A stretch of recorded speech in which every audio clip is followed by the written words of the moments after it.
এদেরকে কি আইনের হাতে দেওয়া হবে না ছেড়ে দেওয়া হবে? কারণ আমার সাথে সেনাবাহিনীর কিছু বিভ্রান্ত বিপদগামী অফিসার জড়িত ছিল। আমি মনে করেছি আমি যদি এই জুলুমের বিরুদ্ধে চুপ থাকি, আইনি লড়াই না করি, তাদেরকে আদালতে হাতে সোপর্দ না করি, আমি আল্লাহর কাছে জবাব দিতে পারবো না। আপনারা দেখেছেন একটা আমার শর্ট ভিডিও ক্লিপে ভাইরাল হয়েছে, আপনারা দেখেছেন সেনাপ্রধানকে নিয়ে, উনি আমাকে অনুরোধ করেছিলেন, অনেকে আমাকে সাবেক এবং বর্তমান। আমি মনে করেছি যে মেসেজটা আমি এখন দিতে চাচ্ছি সেটা হলো, আপনারা শুনেছেন আমি যেদিন ওয়ারেন্ট বেরিয়েছে এবং তারপর যেদিন তারা হাজির হয়েছে জেনারেলগুলো আদালতে, আমি সেদিন বেরিয়ে বলেছি আমি প্রতিহিংসার জন্যই মামলা করিনি। আমি করেছি যেন ভবিষ্যতে এমন কোনো স্বৈরাচার এই দেশে না হয়, এই মামলা দিয়ে যেন শিক্ষা লাভ করে। আমার আরমানের মতো, ব্যারিস্টার অ্যাম্বাসেডর মারুফের মতো, মাইকেল চাকমার মতো, হাসিনের মতো আর কাউকে গুম হতে না হয়, পরিবারগুলো মানবেতর জীবনযাপনে বাধ্য না হয়। আমি বইয়ের গণনায় যাচ্ছি না, আপনারা বই পড়ে নেবেন। আমার দুটা উদ্দেশ্য ছিল আমি এই মামলা করেছি। একটা মেসেজ, যারা ভবিষ্যতের রাষ্ট্রের কর্ণধার হবে তারা যেন কোনোদিন ধৃষ্টতা না হয় যে আমি আবার আইনের বিরোধী কোনো কাজ করব, জুলুম করব, অপশাসন করব। তারা যেন ইনসাফের ভিত্তিতে দেশ পরিচালনা করে। যদি দৃষ্টান্তমূলক শাস্তি হয় তাহলে এটা নিশ্চিত করা সম্ভব হবে। আল্লাহ কি মানুষকে ভালোবাসেন না? হাদিসে আছে মা সন্তানকে যত বেশি ভালোবাসে তার চেয়ে বেশি আল্লাহ মানুষকে ভালোবাসে। তারপর সে আল্লাহ চুরি করলে হাত কাটার হুকুম দিয়েছেন কেন? কারণ এটা একটা ডেটারেন্ট, এটার প্রতিরোধক, প্রতিবন্ধক হিসেবে কাজ করে। একটা হাত কাটলে 1000টা চুরি বন্ধ হবে। আমাদের এই বিচারহীনতার যে সংস্কৃতি আমাদের, এর ফলে আমাদের অন্যায় জুলুম সব দিন দিন বৃদ্ধি পাচ্ছে এতদিন থেকে। ওটা বন্ধ করতে হবে, ওটা বন্ধ করার জন্য আমি মামলা করব। দ্বিতীয়, ভবিষ্যতে যেন এই খুনি জেনারেল জিয়া, পলাতক জেনারেল মুজিবের মতো কোনো জেনারেল এই দেশে পয়দা না হয় যারা প্রভুর অন্ধ আনুগত্য করবে নীতি নৈতিকতা বিসর্জন দিয়ে। আমাদের শপথ হলো আমরা এই দেশের স্বাধীনতা, সার্বভৌমত্ব, অখণ্ডতা রক্ষার জন্য আমরা নিজের জীবন বিসর্জন দেব। আমরা যখন কমিশনিং হই, আপনারা জানেন আমাদের একটা পাসিং আউট প্যারেড বলে, সেজন্য আমরা চিৎকার করে শপথ করে আল্লাহর নাম নিয়ে। এই শপথ কি কোনো ব্যক্তি বা গোষ্ঠীর জন্য না, এই শপথ রাষ্ট্রের জন্য, জনগণের জন্য, সংবিধানের জন্য। এবং এই 25 জন সে কর্মকর্তা যাদের বিরুদ্ধে ওয়ারেন্ট বেরিয়েছে তারা কিন্তু সেনাবাহিনীর গণ্ডির ভিতরে থেকে কোনো অপরাধ করেনি, এটা বাইরে এসে করেছে। ব্যারিস্টার আরমান তার পেশা জীবনের প্রথম মামলা হলো আমাকে যে স্বৈরাচার সরকার 2009 চাকরি থেকে বহিষ্কার করলো, সেটার মামলা ব্যারিস্টার আব্দুর রাজ্জাক লড়েছিলেন। ব্যারিস্টার রাজ্জাকের সহকারী হিসাবে ব্যারিস্টার আরমান এই মামলা করেছে। তার সাথে সার্বক্ষণিক যোগাযোগ এবং তার পেশা জীবনের এটা প্রথম মামলা। তো তার বাবার সাথে একটা অদ্ভুতভাবে আমার পরিচয় হয়েছে এবং সম্পর্ক হয়েছে, তার সাথেও হয়েছে। এবং আমাকে 2009 বের করে দেওয়ার পর থেকে আমাকে গুম করার আগ পর্যন্ত আমি মীর কাশেম আলী ভাই, ডাকনাম মিন্টু ভাই নামে ডাকি, মিন্টু ভাইয়ের সাথে অত্যন্ত ঘনিষ্ঠভাবে কাজ করেছি। কারণ আমি অনেক স্কুলে কনসালটেন্ট ছিলাম এবং উনি তার মধ্যে কয়েকটা স্কুলে উনি চেয়ারম্যান ছিলেন। তো তাদের সাথে আমাদের সম্পর্ক এটা হলো আত্মার সম্পর্ক। আমি যেটা বলি সেটা হলো যে যারা আমার চাচা, মামা, খালা, ফুফু, আমার সন্তান, তাদের সাথে আমার রক্তের সম্পর্ক। তারা হলো আমার রক্তীয়, তারা আমার আত্মীয় না। কিন্তু মীর কাশেম আলী, ওনার পরিবার, আরমান, এরকম আরও অনেক আছে যাদের সাথে রক্তের কোনো সম্পর্ক নাই, কিন্তু তাদের সাথে আত্মার সম্পর্ক। তারা হলো প্রকৃত আত্মীয়। অনেক রক্তীয় আছে যারা আত্মীয় হয় না, অধিকাংশ আত্মীয় রক্তীয় হয় না। এই আত্মার সম্পর্ক কিন্তু অনেক গভীর সম্পর্ক।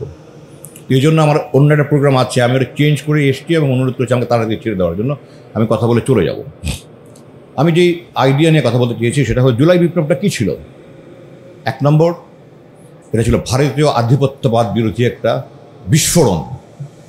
পৃথিবীর ইতিহাসে এমন বিপ্লব নেই যেখানে 5-6 বছরের শিশু থেকে 80-90 বছর বৃদ্ধ অংশগ্রহণ করেছে। সকল শ্রেণী পেশার পুরুষ নারী সবাই অংশগ্রহণ করছে, এমন কোনো ইতিহাস নেই। এত অল্প সময় একটা বিপ্লব সফল হয়েছে এমন কোনো নজির নেই। এই বিপ্লবটা কি হয়েছিল কেবল একটা নির্বাচনের জন্য? এই বিপ্লবটা হয়েছিল একটা মানুষের আশা আকাঙ্ক্ষার প্রতিফলন হিসাবে। আমরা সুখী, শান্তিপূর্ণ, সমৃদ্ধিশালী বাংলাদেশ দেখতে চাই, দুর্নীতি, বৈষম্য, জুলুম মুক্ত বাংলাদেশ দেখতে চাই। গত 14 মাস আমরা এই কোনো কাজ করেছি বলে আমি মনে করি না। আমি যখন মুক্তির পরে প্রায় 3 মাস হাসপাতালে ছিলাম তখন এবং এরপরে হাজার হাজার দেশ বিদেশ থেকে সকল শ্রেণী পেশার মানুষ আমাকে নানান রকমের পরামর্শ দিয়েছে। বিশেষ করে গুমের সাথে যারা জড়িত তাদের ব্যাপারে কি করণীয়, এদেরকে কি আইনের হাতে দেওয়া হবে না ছেড়ে দেওয়া হবে। কারণ আমার সাথে সেনাবাহিনীর কিছু বিভ্রান্ত বিপদগামী অফিসার জড়িত ছিল আমার সাথে। এটা কিন্তু নিজের সাথে নিজেকে যুদ্ধ করতে হয়েছে আমাকে,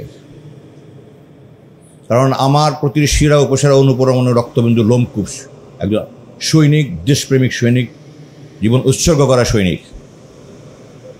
যারা আমাকে অপহরণ করেছে তার সাথে জড়িত ছিল অধিকাংশ আমার ছাত্র, আমার ছোট ভাই, আমার ছাত্র, আমার এই রক্তের দেশের একই ইউনিফর্ম পরা তাদের বিরুদ্ধে আমি দাঁড়াবো। It was a big challenge for me. আমি মনে করেছি আমি যদি এই জুলুমের বিরুদ্ধে চুপ থাকি, আইনি লড়াই না করি, তাদেরকে আদালতে হাতে সোপর্দ না করি, আমি আল্লাহর কাছে জবাব দিতে পারবো না। আপনারা দেখেছেন একটা আমার শর্ট ভিডিও ক্লিপে তো ভাইরাল হয়েছে, আপনারা দেখেছেন সেনাপ্রধানকে নিয়ে, উনি আমাকে অনুরোধ করেছিলেন। অনেকে আমাকে, সাবেক এবং বর্তমান, আমি মনে করেছি যে মেসেজটা আমি এখন দিতে চাচ্ছি সেটা হলো, আপনারা শুনেছেন আমি যেদিন ওয়ারেন্ট বেরিয়েছে এবং তারপর যেদিন তারা হাজির হয়েছে জেনারেলগুলো আদালতে, আমি সেদিন বেরিয়ে বলেছি আমি প্রতিহিংসার জন্য মামলা করিনি। আমি করেছি যেন ভবিষ্যতে এমন কোনো স্বৈরাচার এই দেশে না হয়, এই মামলা দিয়ে যেন শিক্ষা লাভ করে। আমার আরমানের মতো, ব্যারিস্টার অ্যাম্বাসেডর মারুফের মতো, মাইকেল চাকমার মতো, হাসিনের মতো আর কাউকে গুম হতে না হয়, পরিবারগুলো মানবেতর জীবনযাপনে বাধ্য না হয়। আমি বইয়ের গণনায় যাচ্ছি না, আপনারা বই পড়ে নেবেন। আমার দুটা উদ্দেশ্য ছিল আমি এই মামলা করেছি। একটা মেসেজ, যারা ভবিষ্যতের রাষ্ট্রের কর্ণধার হবে তারা যেন কোনোদিন ধৃষ্টতা না হয় যে আমি আবার আইনের বিরোধী কোনো কাজ করব, জুলুম করব, অপশাসন করব। তারা যেন ইনসাফের ভিত্তিতে দেশ পরিচালনা করে। যদি দৃষ্টান্তমূলক শাস্তি হয় তাহলে এটা নিশ্চিত করা সম্ভব হবে। আল্লাহ কি মানুষকে ভালোবাসেন না? হাদিসে আছে মা সন্তানকে যত বেশি ভালোবাসে তার চেয়ে বেশি আল্লাহ মানুষকে ভালোবাসে। তারপর সে আল্লাহ চুরি করলে হাত কাটার হুকুম দিয়েছেন কেন?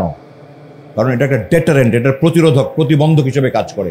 একটা হাত কাটলে 1000টা চুরি বন্ধ হবে। আমাদের এই বিচারহীনতার যে সংস্কৃতি আমাদের, এর ফলে আমাদের অন্যায় জুলুম সব দিন দিন বৃদ্ধি পাচ্ছে এতদিন থেকে। ওটা বন্ধ করতে হবে, ওটা বন্ধ করার জন্য আমি মামলা করি। দ্বিতীয়, ভবিষ্যতে যেন এই খুনি জেনারেল জিয়া, পলাতক জেনারেল মুজিবের মতো কোনো জেনারেল এই দেশে পয়দা না হয় যারা প্রভুর অন্ধ আনুগত্য করবে নীতি নৈতিকতা বিসর্জন দিয়ে। আমাদের শপথ হলো আমরা এই দেশের স্বাধীনতা, সার্বভৌমত্ব, অখণ্ডতা রক্ষার জন্য আমার নিজের জীবন বিসর্জন দেব। আমরা যখন কমিশনিং হই, আপনারা জানেন আমাদের একটা পাসিং আউট প্যারেড বলে, সেজন্য আমরা চিৎকার করে শপথ করে আল্লাহর নাম নিয়ে। এই শপথ কি কোনো ব্যক্তি বা গোষ্ঠীর জন্য না, এই শপথ রাষ্ট্রের জন্য, জনগণের জন্য, সংবিধানের জন্য। এবং এই প্রযোজন সে কর্মকর্তা যাদের বিরুদ্ধে ওয়ারেন্ট বেরিয়েছে তারা কিন্তু সেনাবাহিনীর গণ্ডির ভিতরে থেকে কোনো অপরাধ করেনি, এটা বাইরে এসে করেছে। এই মামলায় যদি এদের শাস্তি হয়, ভবিষ্যতে ডিজিএফআই, এনএসআই, র্যাবে যারাই যাবে বিভিন্ন বাহিনী থেকে, তারা 100 বার চিন্তা করবে যে আমি অন্যায় কাজে আনুগত্য করবো কিনা। আল্লাহ সূরা নিসা 4 নম্বর সূরা 6 নম্বর আয়াতে বলেছে আতিউল্লাহ আতিউর রাসূল, আল্লাহর আদেশ মানে রাসূলের আদেশ মানো। তার মানে রাসূলের আদেশ মানা আমাদের জন্য ফরজ। এরপরে আল্লাহ বলেছে ওয়া উলিল আমরি মিনকুম, তোমার উপরস্থ যারা তাদের আদেশও মানো। কিন্তু আল্লাহ এবং রাসূলের আদেশ মানতে হবে শর্তহীন। আর যারা উপরস্থ তাদের আদেশ মানতে হবে, আল্লাহ আদেশের পরিপন্থী হলে মানা যাবে না, এটা আল্লাহর হুকুম। রাসূল বলছে অন্ধ কাজে আনুগত্য নাই। এই মেসেজে যদি দিয়েছি যেন কেউ অন্ধ কাজে আনুগত্য না করে, যদি তার দৃষ্টান্তমূলক শাস্তি হয় ভবিষ্যতে আর কেউ করবে না। তো আমি আজকে এই অনুষ্ঠানের মাধ্যমে আপনাদের কাছে মেসেজ দিচ্ছি, গণমাধ্যমের কর্মীদের সাথে মেসেজ দিচ্ছি যেন আপনারা দোয়া করেন। আমি অনেক চ্যালেঞ্জ নিয়ে মামলা করেছি, এটা তাদেরকে আদালতে হাজির করা হয়েছে। আমি চাই না তাদের কোনো জুলুম করা হোক, আমি চাই তারা সুবিচার পাক। কিন্তু আমি চাই না যে ভবিষ্যতে আমার আর মনের মতো পরিবারগুলো অসহায় অবস্থায় দিন কাটাতে হয়। এক ভাই বলে গেছে সন্তানদের কথা, আমাকে যখন নিয়ে যায় আমার ছোট সন্তান 15 বছর আমার বুকের উপর ঘুমাতো। আমার ছোট মেয়ে 3 বছর 4 মাস আমি ছাড়া তারা বেড়ে উঠেছে। এই কষ্ট কোনো দিন দূর করা যাবে না, যদি সমস্ত সম্পদ দিয়ে কষ্ট দূর করা যাবে না। ভবিষ্যতে কোনো বাবা, কোনো মা, আমার স্ত্রী নিজের গয়না বিক্রি করে সংসার চালাতে হয়েছে। ভবিষ্যতে কোনো বাবা, কোনো মা, কোনো সন্তান এই দেশে কেন পৃথিবীতে কোথাও যেন কোনো জুলুমের শিকার না হয়, কষ্টের শিকার না হয়, এই মেসেজটা আমি দিতে চাই দেশবাসীকে আপনাদের মাধ্যমে। ভবিষ্যতে কোনো স্বৈরাচার এই দেশে জন্ম না হোক, ভবিষ্যতে কোনো অন্ধ আনুগত্য করা জেনারেল পয়দা না হোক। আমরা সবাই সুখী শান্তিপূর্ণ সমৃদ্ধশালী বাংলাদেশে থাকতে চাই। আপনারা দোয়া করবেন যেন এই অপরাধীরা শাস্তি পায়, তাদের এবং দৃষ্টান্তমূলক শাস্তি পায়। বিচারিতা সংস্থার মধ্যে বেরোতে হবে, সুবিচার পাক, এটা আমি চাই। আমি আশা করি আরমানের এই বইটা পড়ে সবাই অনেক কিছু জানতে পারবেন। আমার বই লিখেছি, কর্নেল হাসিন বই লিখেছে। বই লেখাটা ইম্পর্টেন্ট না, ইম্পর্টেন্ট হলো ন্যায় শাসন প্রতিষ্ঠা করা। আমি এই উদ্দেশ্য নিয়ে আমি লড়ছি। আপনারা আমার জন্য দোয়া করবেন। আমার জুলাই বিপ্লবের মধ্যে আমার পুনর্জন্ম হয়েছে, জুলাই বিপ্লবে বাংলাদেশের পুনর্জন্ম হয়েছে। আমি যেন আমার পুনর্জন্মে এই পুনর্জন্ম বাংলাদেশের জন্য কাজ করতে পারি। আপনাদের সবার কাছে দোয়া চাই। আসসালামু আলাইকুম। অসংখ্য ধন্যবাদ জ্ঞাপন করছি ব্রিগেডিয়ার জেনারেল আব্দুল্লাহিল আমান আল হাসান ভাইকে। উনি আমাদের কাছে যে আইডিয়াটা প্রেস করতে চেয়েছেন, আমরা চাবো যে সেই আইডিয়াটা